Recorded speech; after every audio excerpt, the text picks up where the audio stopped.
future is connected and cities are getting smarter than ever before. Joining me today is Gordon Faulconer, Chairman Advisory Board of the United Smart Cities Group, backed by the United Nations, to talk about how enabled smart cities and connected infrastructure really changed the people's lives. Gordon, thanks for talking to me. Let's start by going through what is the current state of cities in the world today? Cities are getting bigger and bigger, we know that. So we know that people are moving into cities at a greater and a greater rate. So the pressure on the infrastructure in existing cities is continuing to be pushed further and further.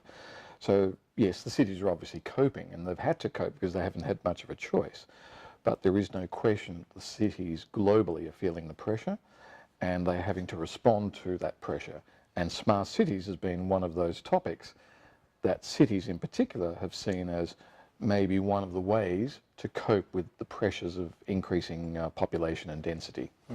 But could it be the answer to the problems that we've been hearing about over the last few years, or is it just adding to the problem? No, it's one of many answers. I mean, there is no single answer to making cities better. And there's nothing wrong with saying we want our cities to be smarter. It depends how you define smart cities. There's something in the order of 250 plus definitions of what is a smart city. So, with your definition, how do you define a smart city? Using technology to make things better with possibly less cost. Okay. So if you think about it, technology is relatively cheap. The building we're in at the moment, the technology in the building is probably 2 or 3% of the cost of the construction. That's all. So, you know, relative to concrete, glass and other, you know, materials and construction, tech is cheap. So the promise of smart cities is that you can do a little bit with tech, but there's also an argument that smart cities is just simply about being smart. And if you don't need the tech, then that's also smart. Okay. Right? So as long as you're just approaching it in a smart way. Balanced. Look, in many ways, smart cities is not simply about installing technology. It's often used as a framing device to basically tackle the project. So for example, in India, where there's a smart cities mission set up to work on 120 plus smart cities in India. It's not about trying to install technology. It's about improving infrastructure and improving the cities. So it becomes like a narrative, a horizontal narrative and a framing device. In other countries in the world where they're building, say, a new city, it's often done because it's aspirational. You know, so if the rest of the country has got, you know, the infrastructure and the cities are not fantastic, some of the governments will try to kickstart a smart city because it's seen as something that the country can be proud of, get behind, and look up to as here's where we want to be. So it's a different thing, you know. Yeah, it's almost like in the old days, every city wanted to have their own skyscraper. The taller, the better, the more powerful we are. Is that sort of mentality shifting into building a whole new city to prove if we build a smart city, we have money, we are good? Is there a comparison between that? I think there's a middle ground there. So in the sense that a lot of cities, like, so you look at, well, we're in Singapore. Singapore has Smart Nation, and that's very clearly articulated to the people. And it's a terrific program. It's simply basically saying that we want Singapore to be better for the residents. Amsterdam does a similar thing. Barcelona has done a similar thing. There's many cities around the world that are doing this to basically say, to send a message to their citizens that, hey, we want to make your place better. So again, that's what I'm saying. There's nothing wrong with that. Now, whether you have a tall skyscraper, that's a different issue. And you're right, in the past, some cities have tried to compete in a sense by having the tallest building. I was talking about the past, 40s, 50s, 60s, when they're all trying to have the tallest and the best. Yeah. But then, for example, when we look into the population side, so more people live in cities today than they have lived ever before, and the rural sides are becoming quite empty and deserted. Can smart cities sort of help balance this issue, if it's an issue at all? But like, can it help balance? We haven't seen the outcome of a lot of this, but there's even been a connected villages movement previously. So, in theory, the promises of technology and the fact that everybody's connected, in theory, means you can work wherever you want. So you could work on a mountaintop and not work in a city, right? Because you have remote access, you have internet, obviously. But what we still see is that cities are the magnets of attraction to people, to jobs, and they are still the powerhouses, and they are, as you've said, people are still moving in. I think as we go forward into the future, that can change, but I don't think we've seen that step change yet. But it has the potential that you could actually ease the pressure on the cities and actually have more regional cities and the I won't call it the villages, but the smaller towns, etc., where people are actually working far more remotely. A friend of mine from MIT, a professor, he works half of the year in Boston, MIT, and the other half he's working in the mountain. Oh, that's the dream. And then one of the biggest topics and challenges that we're facing as human species right now is climate change, and a lot of conversation recently has been on plastics in the oceans, for example. Yeah. How can smart city technology be used to really help save the planet, or at least curb some of the problems that we're creating ourselves? And do you have any example from a city that has done something inspiring?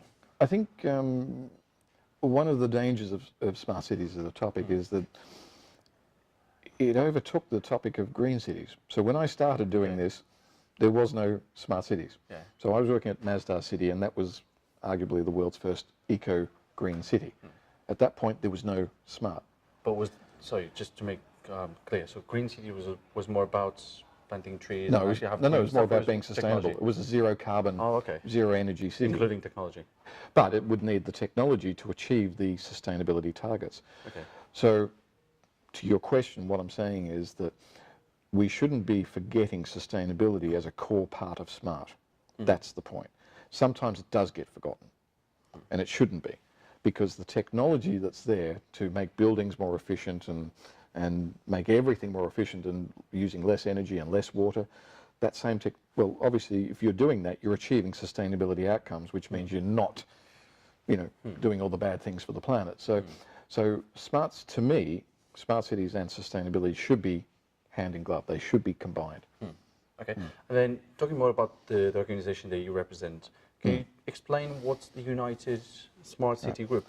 Right. So the United Smart Cities Group is an initiative of UNECE and ITU, and it's very much driven around the fact that if you look at the Sustainable Development Goals by the United Nations, one of those goals is cities and communities. Okay.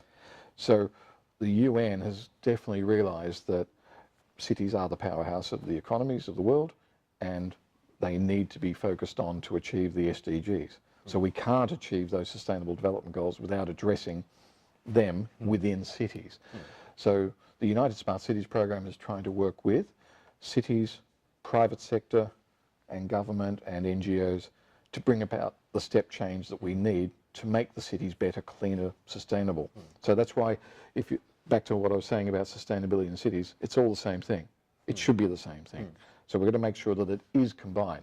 So the work I do with the UN is, with the United Smart Cities, is very much about achieving that, because a lot of cities around the world don't have the resources and the money to actually do all of the programs that they should do to make the city more efficient, to reduce the amount of water being used or lost, etc. So the United Smart Cities Group has been setting up KPIs and setting up teams of people to work with the cities and the private sector, bring everybody together, because cities and private sector find it difficult to work with each other, right? Which one's So on their side? yeah, so it's very much about collaboration, and then driving the outcomes from that collaboration. Okay. But we are the Edge Computing Congress in Singapore for the first time as well. What brings you to a congress like this about edge computing, where you have data center people talking about deploying facilities, some of them hyperscaling facilities? They consume a lot of power, so eventually not the best friend of the planet. Well, this is an interesting, data centers obviously power the internet, and there is an argument that maybe we use too much internet and that's consuming too much energy, but that's why obviously that will never change, I guess. No, it's not going to change. And look, you can't, and this is where it comes back to choice and quality of life. So you can't sort of say to everybody, well, no, you're not allowed to eat or drink a certain product because the carbon footprint, the embodied carbon, that is, that it's like me saying I can't have chocolate from Portugal because the carbon footprint is too high. In the same way that you can't watch a YouTube video because, I'm sorry, that's consuming too much energy in a data center. Yeah, so you can't go backwards. The value of having the discussion about the role of data centers and edge computing is very much one that you then start to say, well, how do cities work within that framework? How do they get the benefit of that? Because one of the things about smart cities is also a topic called resilience. If you think about it, you don't want to have a tsunami sensor totally dependent on the cloud. You actually might want to have some distributed intelligence in that sensor so it can actually trigger a warning, whether it's connected to the central data center or not. Because if a tsunami is coming in, You want to know as soon as possible. you want to know about it. So there's very much a way where within smart city planning that you have to take into account resilience, sustainability, general smartness and affordability, quality of life. It's a big melting pot. Don't get too hung up on the fact that it's like you've got to go and say, is every little thing smart?